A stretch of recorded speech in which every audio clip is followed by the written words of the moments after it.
Everybody, hey, David Childress here, Mightymouse Solutions. Popular request to get a C7 Z06 Mightymouse catch can install on video, so here we go. What we're going to be doing today on this is Keith Breslin's 16 3LZ. We're going to do a mild can. We're going to actually do the compact can on this. So a lot of video to follow. We'll be doing cutscenes on this, and we'll start with removing the lid and seeing how we are after the mileage he has on this so far. Here's the kit as you'll see it received. This one happens to be the compact mild system. The beer's not included, but it is a 2-beer job, so be prepared for that. And we'll get going. Okay, so for these lid bolts here, that takes a 10mm, and a lot of discussion, especially seems on Corvette forum, about proper torque specs and all. I generally just put things on as tight as they come off, but I'm sure you guys can find the exact right torque spec to suit you. They seem pretty darn loose from the factory, so I just try to be careful with them going back on. So to access these rear 10mm screws here, what we're using is a 3-inch extension on a 1/4-inch ratchet with the short 6-point hex, and there's just no real cheater way to do this. Try to pull back the plastic out of the way to give you a little bit of room, but it just sucks. Alright, so we got all these lid bolts loose. We're going to go ahead and pop this loose for the first time. From what I understand, this has 1,617 miles, so we see some puddling here. I'd say this is about what I usually see. For only 1,600 miles, you can imagine this just can't go anywhere, so it's just going to continue to accumulate, build in these little recesses here. This is what we want to stop as a performance enthusiast. Manage this oil consumption. As you know, on the direct injection engines, there's no fuel to rinse this, so it just sits around. So we'll get this cleaned up and then move on to the next part. Show a shot of the inside of the lid. So I think it was 1,617 miles. You see here some more buildup. So not the best. I think we can do a lot better, probably 95% better than this. So we'll continue with the supercharger bolt loosening and lift it up for the PCV valve install. Okay, so moving on to the supercharger lifting part, we have these supercharger bolts here. There's 5 on each side. The back 2 are pretty buried, so there'll be some fun to get to. Also, these the strain reliefs here, there's some on each side. You want to watch your electrical connectors here.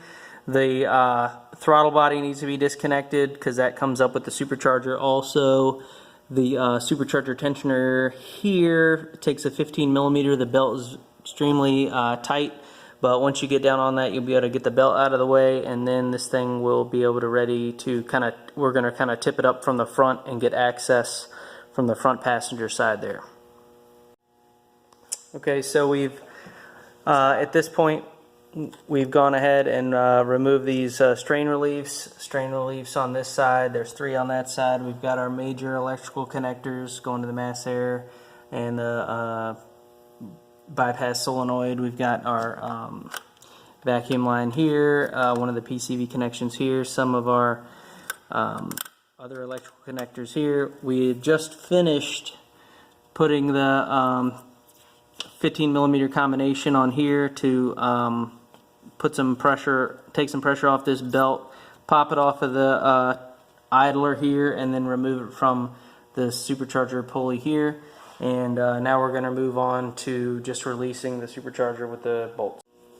Alright, so now we got all these bolts loose, everything's out of the way, but keep an eye on any of your electrical connections, and we're going to lift the supercharger from the front now that the belt's off and the throttle body cold air connections loose. And what we're going to do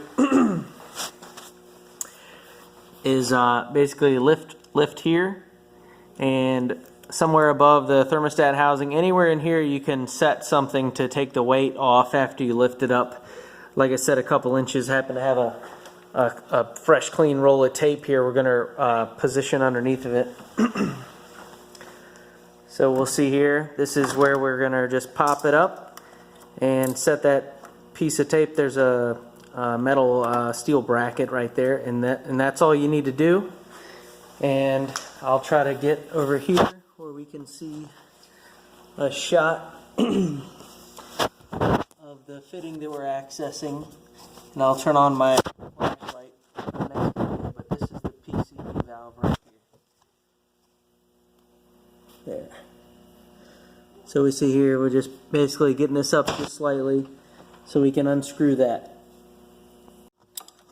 So here's us working the PCV valve out with that 14 millimeter Allen 3-inch extension. And depending on how much room you make for yourself, and if you have lights and cameras in the way, this can be pretty quick or take an extra second. But just unscrew this all the way. It should unscrew fairly easy, and once you remove it, then we'll take it to the bench to swap out with the new fitting. Okay, so we got the whole thing unscrewed, and we're just kind of dragging the fitting out here. So there's your stock PCV valve removal. And let's bring it over here onto the table. So here's your stock valve, and here's the new ported piece. As you see, the factory valve had you know, all your PCV flow went in the end and then exited the center chamber, which went straight to the base of the supercharger, and the new piece enters in the rear just like the old one, but there's no exit to the supercharger. Instead, we have a 1/8 NPT exit fitting here, which we can plumb external to my catch can. And what we're gonna do now is just swap over those O-rings with a little bit of oil, and then proceed with reinstalling the new piece. All right, so we're transferring the two O-rings. The black O-ring goes toward the front there, the larger of the two, with some oil, because we don't want to cut either one of these things. Also, it will make reinstallation easier to avoid any little tears on the O-rings, but they just pop right in place. That geometry is identical to the original piece, and we're ready to reinstall. Okay, so we've gone ahead and slid the new piece in, and we're turning it in by hand by the two flats, and we're going to get that on in as far as it'll go by hand, and at a certain point we'll have to start using a 1/2 inch or 13 millimeter to kind of twist it on the end there. See if I can get a shot of that. Just start to rotate that in place until it completely bottoms out. And remember, the fitting has a port on one side of it. That side needs to face the passenger side of the car, face the camera, kind of like where we're positioned right now. And that's where we will vent out of, kind of facing, you know, those two electrical connectors here. So about where it is right there, but we're going to keep on going until it's in. It'll bottom out kind of anywhere, because that, you know, the threads are wherever GM wanted to cut them. So we'll keep turning it in until it bottoms out, and then we will unscrew it until the port fitting faces us. And that will be where it stops, and of course the O-rings will continue to seal it in place. Alright, so here's the insert. You can actually see that that steel pipe poking straight up in the air. That's what ends up going to the bottom of the supercharger, allowing the oil straight into it. So now we have this port. There we go. So there's your threads, and we have it facing us. And that's about where it needs to be to clear all the craziness going on between the supercharger, the water pump, and all these sensors. So now we're going to just put a little bit of lubricant on the 1/8 NPT threads and install the barb that will eventually have the hose on running to the catch can. So there's your barb started, and now we're gonna go ahead and snug that up with a 9/16. I removed the yellow washer off the end of this. Sorry, it's actually in my mouth right now, that's why I can't talk right. But so I'll tighten this up with a 9/16, and you don't have to kill it, but just get it so we don't have any silly little leaks. Continue having it pointed in the same direction, and then we'll install the hose. Alright, so we have that all installed, and we're sliding the yellow hose collar back in place, and we put a little bit of oil on those barbs so that this hose won't be a huge pain to press in place. Go ahead and get that fully seated up on there, and now we will begin to route the hose out of the way behind the alternator, and then we'll check for clearance before setting the supercharger back down. Okay, so the hose is ran, and we're going to lift the supercharger back up, remove our fancy tape block here. Going to slide the hose, and this can be done in one step or multiple steps, behind that thermostat housing. And there's a little area that puts it clear there. We're going to go ahead and set that supercharger back down. It should fall directly into the original location, as long as there's not a drop light in the way and a cold air tube in the way. There we go. Does that feel like it's all the way down? Yep. Alright, and once it's down, you should be able to get in there with your fingertips and make sure that the fitting can still kind of rotate up and down. And you should grab the hose and feel it be able to wiggle slightly. And if it can, that means that you're not jammed up against anything. And as long as that's the case, then your supercharger will be able to, you know, tighten normally, and everything should be good and solid. Okay, so back on this side, we're running the supercharger bolts back down. Once these get back down to, I think it was like 82 inch-pounds or something. Check your manual. 9 Newton meters, something like that, something fancy. Hand tight for us Americans. And then we'll check that fitting one more time to make sure it has room to move. If it has room to move under there, then we know it's not jammed up on anything. So get these, don't forget these back too. They're sneaky, and we'll finish that up. Oh, also, what you can see down in here, that's the port where we are no longer spitting oil out into the bottom of the supercharger. So, you know, some of my buddies at some other companies we won't talk about decided it was a good idea to just hammer something down in there, but we had a better idea. So that's all I got to say about that.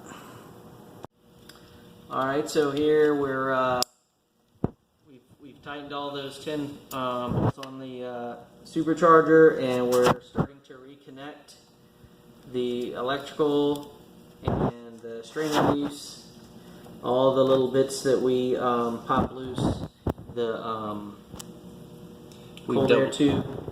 We've double checked for clearance around the PCV valve. Right, we made sure that the PCV adapter and the extension with this hose right here is still able to move. And as long as that has a little bit of freedom, then we know it's not jammed, going to cause a problem or a leak. So, going to go ahead. Oh, also this is the spot here where we see our hose has come out, and that'll end up heading back this way toward the catch can.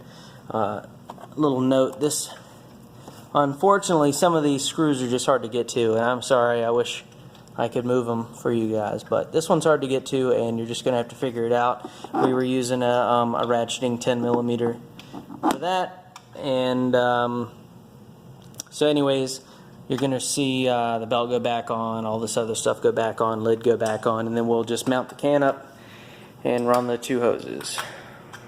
Alright, so reinstalling the belt. You see over there we have the 15 millimeter with the combination wrench. What you want to do is get the belt up over the supercharger first, then get it over that tensioner, and then you might need a rag, something like this, to press down on your combination wrench, because it takes quite a bit of force, or maybe something longer than this 15 millimeter that we have here. And then work this belt back over top of this tensioner here. So just compress this after you get these other two lined up, this one and that one, and then slip this guy back on. And I'll do that later. Alright, so we got the supercharger belt back on, making a final pass on these 10 millimeters up top. Again, I think it was like 86 inch-pounds, don't quote me on that. Hand tight with an American style 1/4 inch ratchet grip, as Keith is so professionally showing. Oh, by the way, we're into our second beer on this, so don't forget that part. Very important. Reconnect these top side PCV fittings. We're gonna get our electrical. Looks like we are already reconnected there. We're gonna pop this guy back on, and I can't do it with one hand, so I'll do a shade tree mechanic right after this break. It'll be magically done, and we will mount the catch can. Okay, so right here, these two points here is where our bracket's going to go. They're on a little bit of a hill, so I like to put the back one on top of the lug and the front one underneath. It just helps the can sit a little bit straighter. There's this connector here that goes to the mag shocks. I assume most of you guys have these. It's on a little snap-in doohickey. We're going to pop that out of the way and spin it, and you'll see where we're at in just a second on that. So here we've got this connector that used to be mounted vertically with a snap-in little barb. I moved this wire here, ran this wire around here, and now it's oriented nice horizontally here. Put this back in. Don't forget, don't be shy about tightening these up, because these are electrical connectors. We want this ground to be good. And like I said, I got this one over top, this one underneath. It just helps the can present a little bit better. This rear one we're going to just tip down slightly. Depending on which catch can you give or you get, may or may not get in the way of the drain. Also, how high or how low you happen to mount the catch can. So do that at your own discretion. But now we're ready to slide the catch can in place. Alright, so we're going to place the catch can here. There's a drain extension kit that comes with this kit that's cut to length. So we're going to go ahead and push that on the bottom of the can and trim it to fit from under the car. But basically, especially with this little compact guy, we're going to end up snaking it in somewhere right around there, and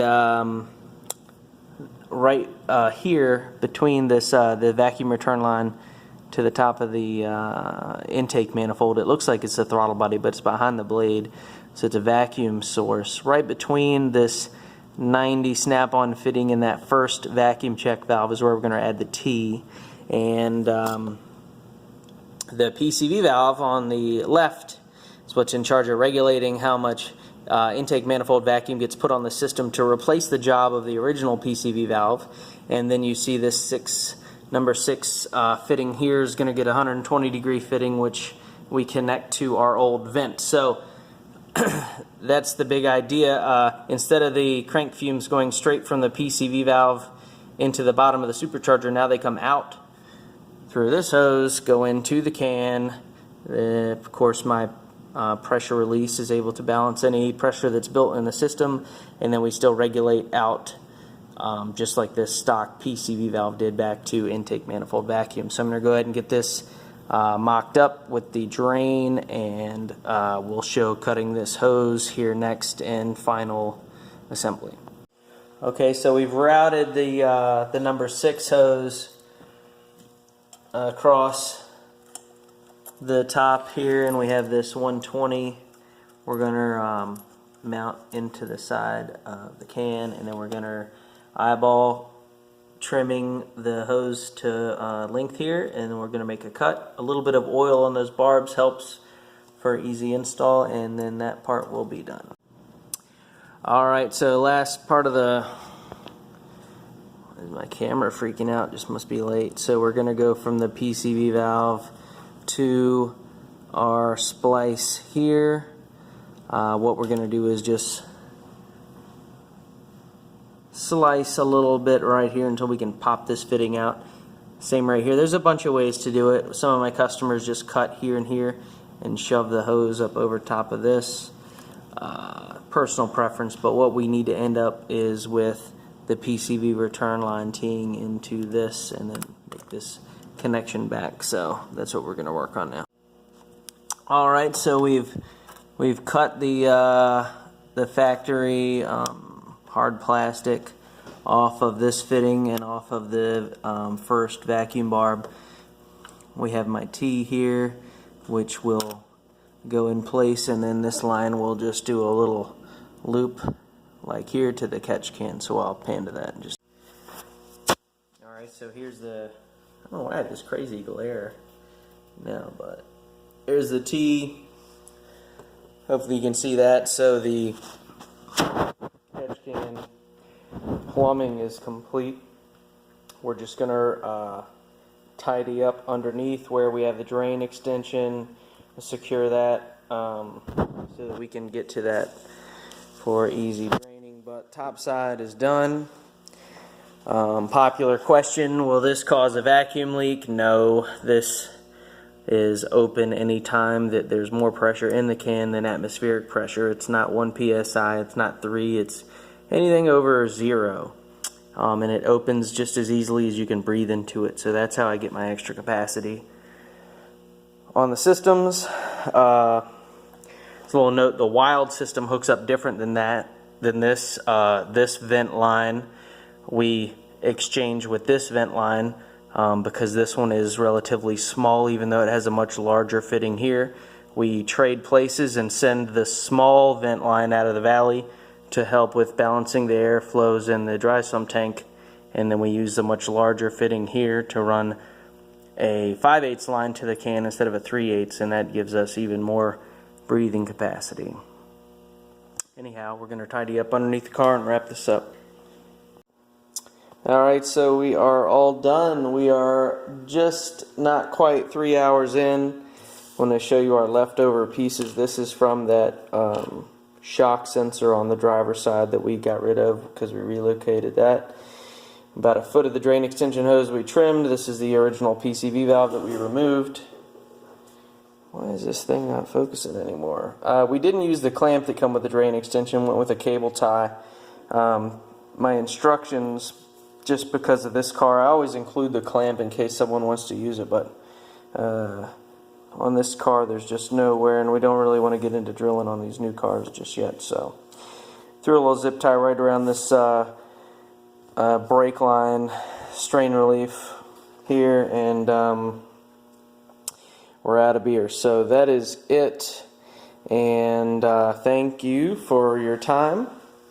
And again, I said this is a mild system, happens to be the compact can from Mightymouse Solutions and the website MightyMouseSolutions.com.